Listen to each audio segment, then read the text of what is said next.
नमस्कार, आप देख रहे हैं खबर 100 में हूं आपके साथ राहुल मौर्य। आइए रुख करते हैं इस वक्त की बड़ी खबरों पर, लेकिन उससे पहले एक नजर हेडलाइंस की ओर।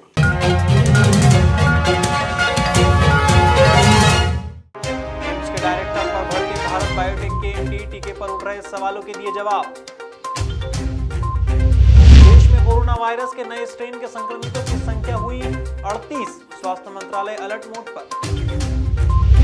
मेडिकल बोर्ड का फैसला, बीसीसीआई अध्यक्ष सौरभ गांगुली को फिर से एंजियोप्लास्टी से गुजरना होगा।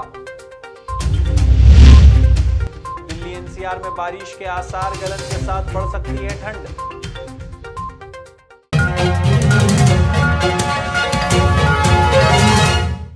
इंदौर में निर्माणाधीन मकान का काम करते समय एक ठेकेदार की हाईटेंशन लाइन की चपेट में आने से मौत हो गई।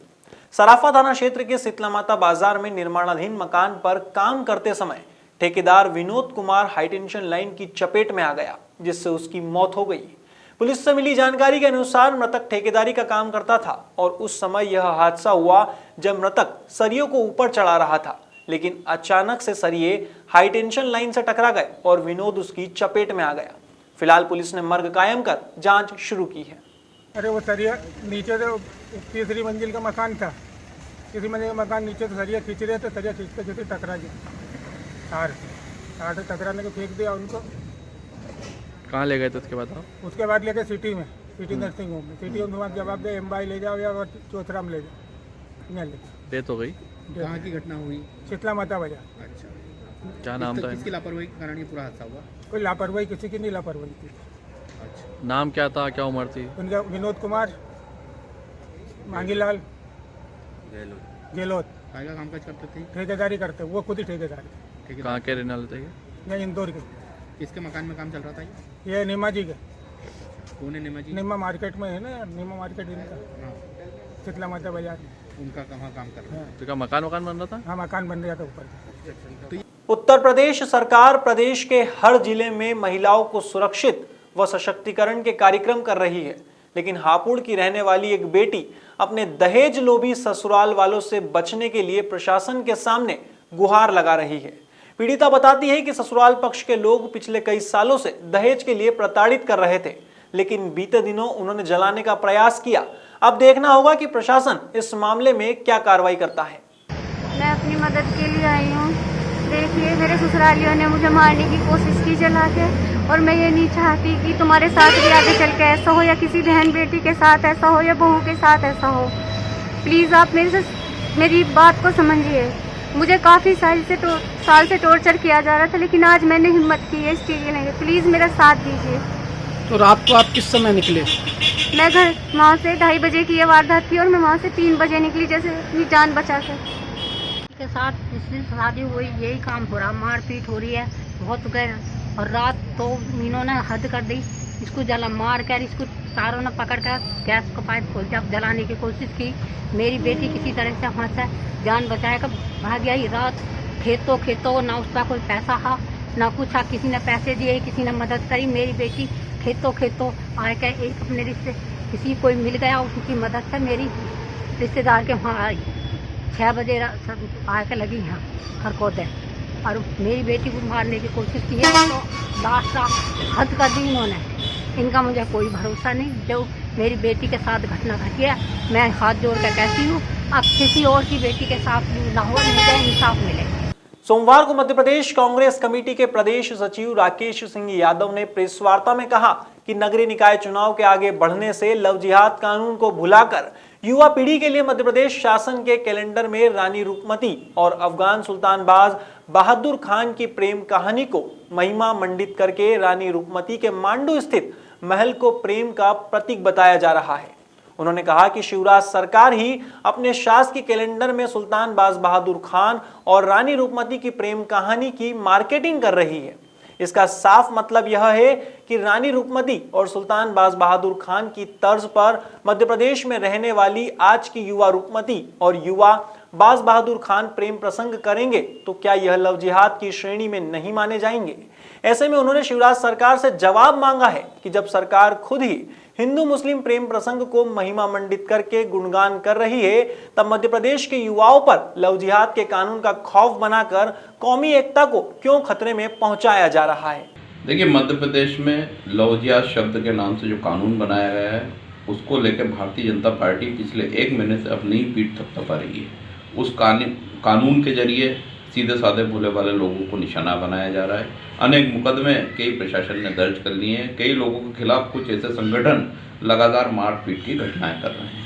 वो बहुत सारी जगह तो इस कानून को लेकर जुलूस निकाल रहे हैं और उसकी तारीफें कर रहे हैं। अब उन लोगों को फिर से सोचना चाहिए कि यही मध्य प्रदेश की सरकार जो लव जिहाद कानून बनाकर अपनी पीठ थपथपा रही थी, वो जनवरी महीने में सरकार का कैलेंडर जारी करती है। भारतीय जनता पार्टी की सरकार का कैलेंडर जारी हुआ, शासकीय कैलेंडर। उसके पहले पेज पर एक प्रेम कहानी का जिक्र है जो युवाओं को संदेश दे रही है कि इसको उनको फॉलो करना चाहिए, ऐसा प्रेम उनको करना चाहिए। और वो प्रेम कहानी है अफगान सुल्तान बाज बहादुर और रानी रूपमती की।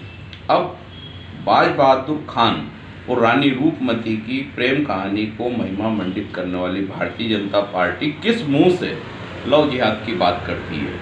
कौन से एंगल से वो ये कानून बना के लाई है कि हिंदू मुस्लिम पे ही केंद्रित जो कानून है कि धर्म परिवर्तन का कानून तो पहले से मौजूद था। इस कानून की कोई आवश्यकता नहीं थी। आपका एक ही उद्देश्य था कि इसका वोटों के लिए उपयोग किया जा सके, ये संदेश दिया जा सके हिंदू समाज में कि हमने एक कानून बना दिया है कि हिंदू मुस्लिम शादी नहीं कर सकते। लेकिन आप अपने ही कैलेंडर में जिस प्रेम कहानी का जिक्र करके युवाओं को उसकी ओर आकर्षित कर रहे हैं, उसमें एक अफगान सुल्तान बाज बहादुर और रानी रूपमती की प्रेम कथा है। तो ये भारतीय जनता पार्टी के 2 चेहरे हैं जो सामने आते हैं, जनता के सामने भी आते हैं, प्रदेश की जनता के सामने भी आते हैं, युवाओं के सामने भी आते हैं। ये वो भारतीय जनता पार्टी जो वोट के लिए किसी को किसी से लड़ा सकती है।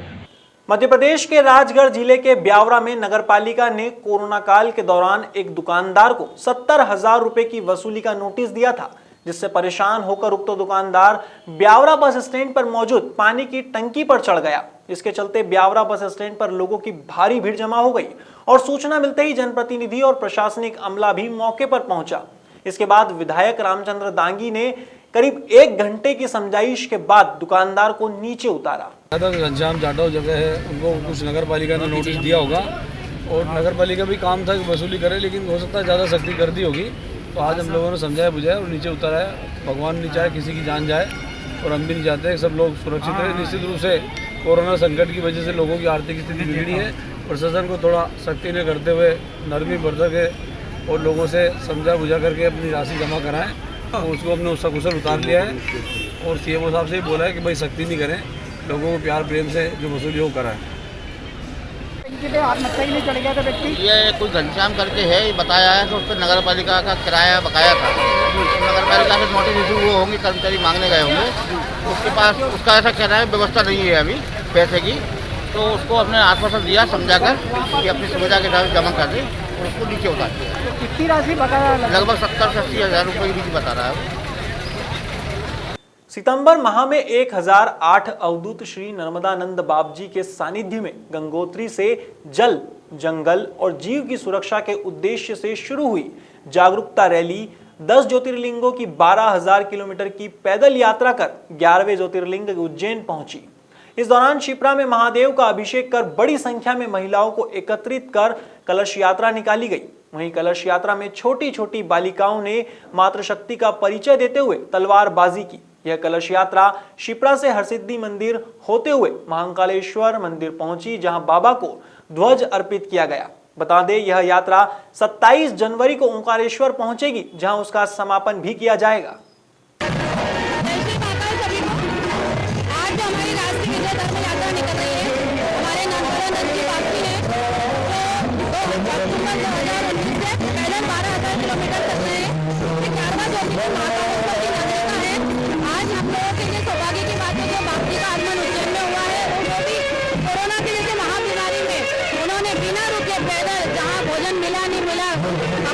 यात्रा निरंतर रखते हुए उस कार्य को पूर्ण कर रहे हैं और 11वां ज्योतिर्लिंग महाकालेश्वर नगरी का है। इसके बाद 27 जनवरी को समापन ओंकारेश्वर में होगा। इसी उपलक्ष्य में हम धर्म निर्माण और गौ रक्षा के लिए इस यात्रा को निकाल रहे हैं। और सभी को इस कोरोना महामारी से मुक्ति मिले और महाकाल बाबा का आशीर्वाद सभी पे रहे, इसलिए इस यात्रा का उद्देश्य यही है। और इसमें जो बहनें हमारी हैं वो माँ शिप्रा का जल लेके भगवान महाकालेश्वर का अभिषेक करेंगी, बाबा से विनती करेंगी कि इससे सभी को मुक्ति मिले इस महामारी से। इस यात्रा में हमारे साथ छोटी छोटी सी बच्चियां हैं जिन्होंने शस्त्र का प्रशिक्षण लिया है और वो उन्होंने प्रदर्शन भी किया है। इसमें प्रियांशी ने भी तलवारबाजी करी है, रूपल ने लठबाजी चलाई है। तो मैं इन बच्चियों की भी भविष्य की कामना करती हूँ और आप सभी को भी बधाई शुभकामना देती हूँ कि महामारी जैसी यात्रा से हमको निपुणता मिले। जय श्री माता। नित्यानंद गुरुदेव के शिष्य नर्मदानंद जी महाराज, उन्होंने संकल्प लिया था 12 ज्योतिर्लिंग की यात्रा का। तो पहला गंगोत्री से 12 कलश भरे और फिर पहला ज्योतिर्लिंग उज्जैन महाकाल है और ओंकारेश्वर में समापन गो संरक्षण प्रकृति से पर्यावरण बचाने के लिए उन्होंने संकल्प लिया था और सभी कोरोना से मुक्ति मिले इसका संकल्प गुरुदेव ने लिया है। रविवार को उज्जैन के शांति नगर में रहने वाले एक युवक ने जहरीला पदार्थ खाकर आत्महत्या की थी। मामले की सूचना मिलते ही पुलिस ने शव को जिला अस्पताल पहुंचाया था, जिसके बाद सोमवार को पोस्टमार्टम किया जाना था, लेकिन मृतक के परिजनों ने पोस्टमार्टम करवाने से मना कर दिया। साथ ही पुलिस अधिकारियों पर दबाव बनाया कि मृतक युवक को परेशान करने वाली लड़की व उसके साथियों पर तत्काल कार्यवाही करे और उन पर हत्या का केस दर्ज करे। हालांकि पुलिस की समझाइश के बाद परिजन पोस्टमार्टम करवाने को तैयार हुए। जो हेमंत माली है वो 10 साल से मेरा फ्रेंड है। कल उसने एक बहुत ही दुखद कदम उठाया। उसका मैसेज मुझे 12:45 पे मिला।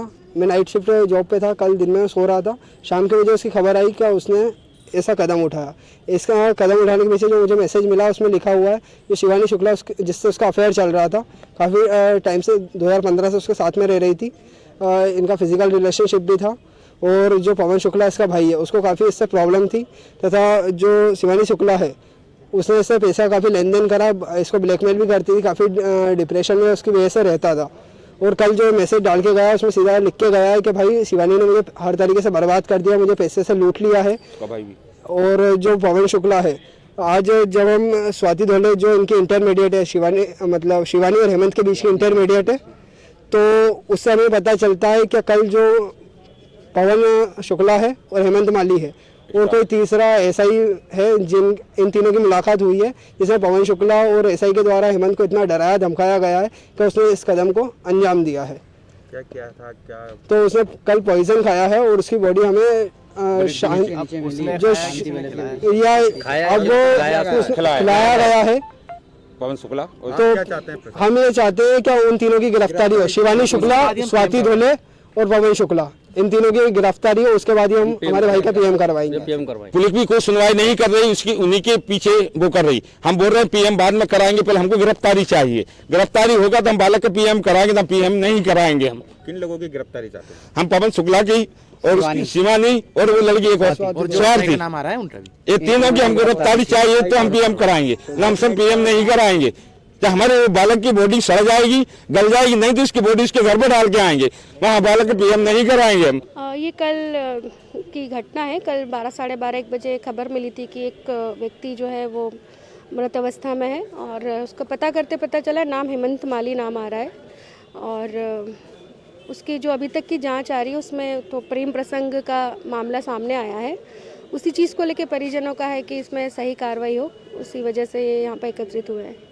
मैम, परिजनों मीडिया पे उसने पोस्ट भी वायरल करी है अपने सुसाइड नोट को लेकर, आरोप भी लगा रहे हैं परिजन। मृतक का मोबाइल हम लोगों ने सीज़ किया है और अभी उसमें देखा गया कुछ मैसेज उसने अपने दोस्तों को किए थे, उन मैसेज के आधार पे कुछ नाम आ रहे हैं, उस पर हम पूछताछ भी करेंगे और उसमें जो सही चीज़ों पे कार्रवाई वो भी करेंगे।